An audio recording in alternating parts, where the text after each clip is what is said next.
الذكر وإنا له لحافظون. Assalamu alaikum wa rahmatullah. Salamun min Saba alim. There are voices that impress you, and there are voices that humble you.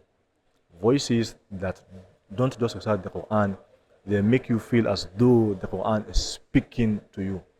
One voice has accompanied a generation of Muslims, not with power, nor with performance, but with sincerity.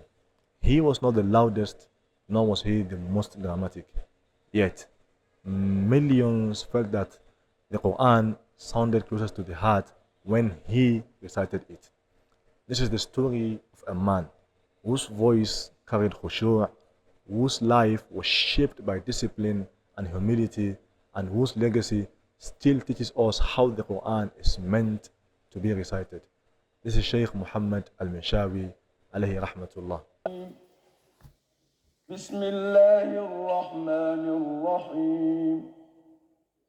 الحمد لله رب العالمين الرحمن الرحيم مالك يوم الدين إياك نعبد وإياك نستعين اهدنا الصراط المستقيم صراط الذين أنعمت عليهم.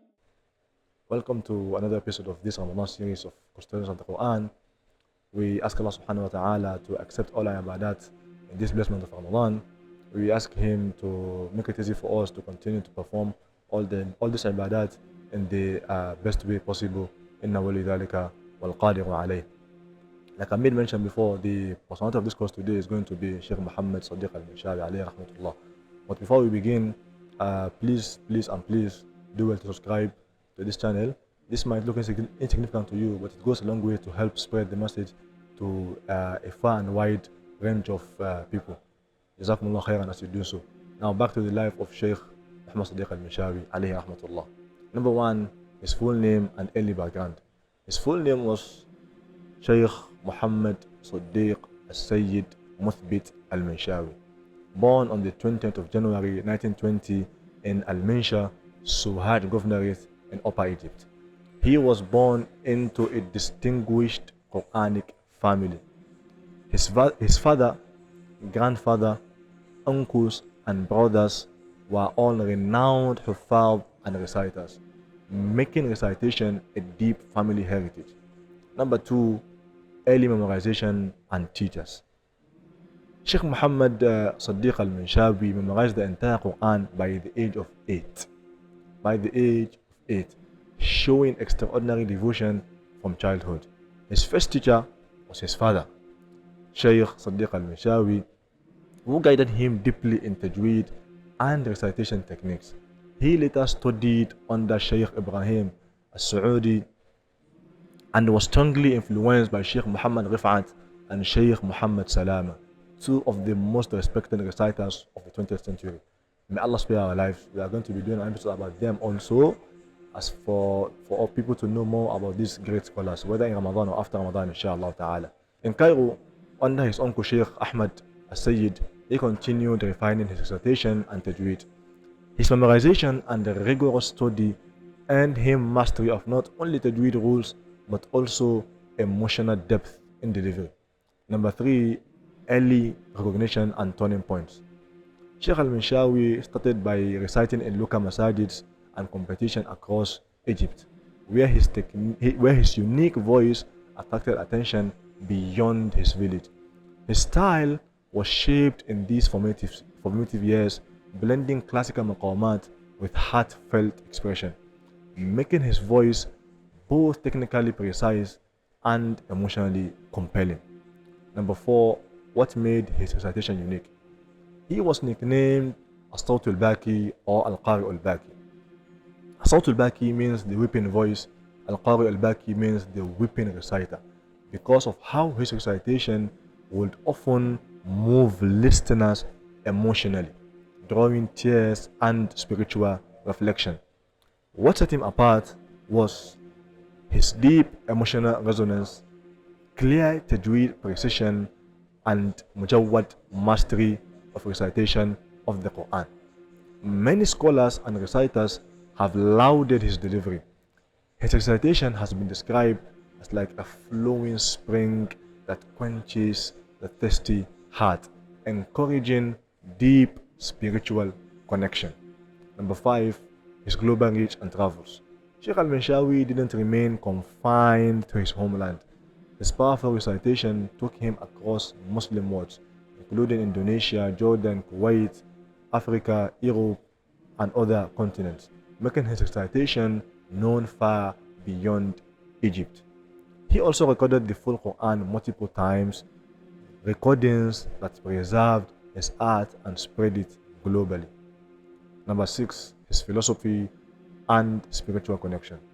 Sheikh Alminshawi's recitation wasn't just melodious, it was a form of da'wah and spiritual nourishment. Listeners described his voice or reported that how his voice helped them reflect on meaning, not just sound. His voice was described by scholars as more than just a voice, but a heartfelt communication of the Quranic message. His recitation was and still used widely in teaching and memorizing by students. Number 7, personal life and trials. Sheikh Alminshawi married twice and was father to a large family. His second wife passed away during Hajj in 1968, a personal loss shortly before his own passing. His children continued their father's recitation legacy, teaching children in the same style as their father. Number 8, his character. Just like Sheikh Muhammad Ayub, Sheikh Muhammad Sadiq Alminshawi was known for his discipline, humility, and consistency. As for discipline, his lifelong devotion to memorization and refinement of his recitation is a testament to his discipline. For humility, despite his wide fame, he remained modest, often attributing his gift to Allah's will. As for consistency, records show how he recited and taught consistently throughout his life, even amid health struggles. For Sheikh was diagnosed with a disease called esophageal varices. This disease also extends to affect his throat, which means affecting his recitation. Sheikh was usually advised then to reduce the frequency of his recitation. And at this point, may Allah subhanahu wa ta'ala never afflict us with what is beyond our capacity. Imagine for somebody like Sheikh Muhammad Sadiq Alminshawi, whose life was Qur'an, and reciting the Qur'an, for him to be tested with this kind of disease that will affect his recitation. This was not something he was happy with. In fact, records show that Sheikh Muhammad Sadiq Alminshawi will often lock himself up in a room so that people will not stop him from reciting because of his disease. Alayhi rahmatullah. His influence extended to later generations. Many notable reciters considered him a benchmark in Quranic recitation. Number 9, why people still connect with him. People connect with Sheikh Alminshawi because his recitation moves hearts and stirs reflection. His voice sounds timeless and spiritually enriching. He balanced technical perfection with inner devotion, making his recitation both correct and deeply felt. Number 10, his legacy and lasting impact. Sheikh Alminshawi passed away on the 20th of June 1969 at the age of 49 years old only, after living with health challenges for many years. But his legacy thrives through his recitation, which remains widely listened to on modern platforms like YouTube, Instagram, Facebook, and other social media apps and Quranic apps. His recordings have influenced millions. Many still memorize and teach Quran from his recited mushafs and audio. His style is studied and revered, especially for its blend of mastery, emotion, and reverence. All these can be attested to by all of us. Today, many of his recitations are still used as the standard for teaching.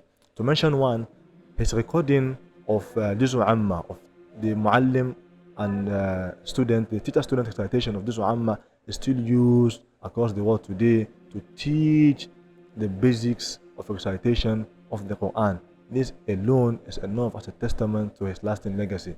Mind you, I mentioned before that he only lived for 49 years only. 49 years only in this world. But he had done more than the number of years he lived in this world. And this can still be seen today. Finally, alayhi rahmatullah, Sheikh Muhammad Sadiq Alminshawi. I believe many of us know him, we listen to his citation, but we might not have known this about his life. This is just a tip of the iceberg about his life's dedication and legacy that he left behind after he left this world. رحمه الله رحمة واسعة أدخله فسيح جناته جزاه الله عنا وعن الإسلام والمسلمين خيرا. Just like we prayed for Sheikh Muhammad Ayyub, we say the same for him too. May Allah preserve everything he left behind, his family, his properties and belongings, his students and knowledge, and may the reward of all the goodness he did continue to reach him in his final abode. With this, we've come to the end of this episode. Do well to subscribe, like this video, comment and share so that the benefit can go far and wide. Till we meet in the next episode, stay blessed.